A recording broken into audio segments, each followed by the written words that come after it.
BP, diabetic, kidney, liver, cancer లాంటి సమస్యలతో బాధపడుతున్నారా? అయితే ప్రముఖ clinical metal toxicologist doctor Praveen సక్సేనాని సంప్రదించండి.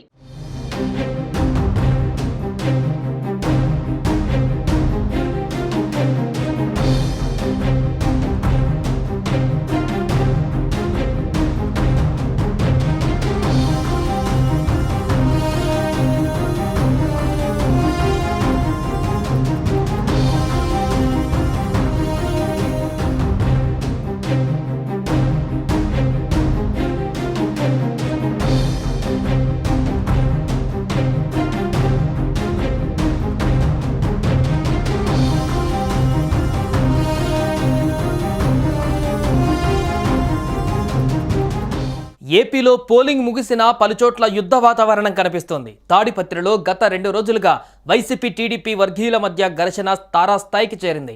సిట్టింగ్ ఎమ్మెల్యే పెద్దారెడ్డి, మాజీ ఎమ్మెల్యే జేసీ ప్రభాకర్ రెడ్డిలను తాడిపత్రి నుంచి బయటకు అధికారులు పంపించివేశారు. దాడులకు పాల్పడిన వారిని గుర్తించే పనిలో ఉన్నారు పోలీసులు. ఈ క్రమంలో తాడిపత్రి పట్టణంలో పోలీసులు 144 సెక్షన్ అమల్లోకి తీసుకువచ్చారు. పోలీసు బలగాల పహారాతో పట్టణంలోని వీధులన్నీ నిర్మానుష్యంగా మారాయి. ఏపీలో సార్వత్రిక ఎన్నికల పోలింగ్ ముగిసింది. ఈవీఎంలను అధికారులు స్ట్రాంగ్ రూమ్లలో భద్రపరిచారు.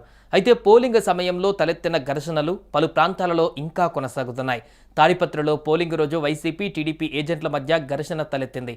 తాడిపత్రిలోని చింతల రాయునిపాలెంలో ఉన్న వైఎస్ఆర్సీపీ ఏజెంట్లు దాడికి దిగారు. అంతలో టీడీపీ నాయకుడు అనుచరుడు వైఎస్ఆర్సీపీ ఏజెంట్ సంజీవను నిలదీయగా అతను ఎమ్మెల్యే పెద్దారెడ్డి దృష్టికి తీసుకువెళ్లారు. అక్కడ ఘర్షణ తలెత్తడంతో స్పెషల్ కమాండెంట్ టీం బలగాలతో వెళ్లి అల్లరి మూకలను చెదరగొట్టారు. ప్రస్తుతం పోలీసుల వలయంలో తాడిపత్రి పట్టణం ఉంది. తాడిపత్రి పట్టణంలో గుంపులుగా ఉండొద్దంటూ ప్రజలకు పోలీసులు హెచ్చరికలు జారీ చేశారు. జిల్లా ఎస్పీ అమిత్ బర్ధార్ దగ్గరుండి పరిస్థితిని పర్యవేక్షిస్తూ తాడిపత్రిలోని పరిస్థితిని అదుపులోకి తెచ్చారు. అర్ధరాత్రి సమయంలో సిట్టింగ్ ఎమ్మెల్యే పెద్దారెడ్డి, అతని కుమారుణ్ణి, అదేవిధంగా మాజీ ఎమ్మెల్యే జేసీ ప్రభాకర్ రెడ్డి, అతని కుమారుణ్ణి పోలీసులు ఇతర ప్రాంతాలకు తరలించారు. రాళ్లు రువ్వడానికి సిద్ధంగా ఏర్పాటు చేసుకున్న రాళ్లను అనంతపురం ఆర్డీఓ వెంకటేశులు ఆధ్వర్యంలో మున్సిపల్ కార్మికులు తొలగించారు.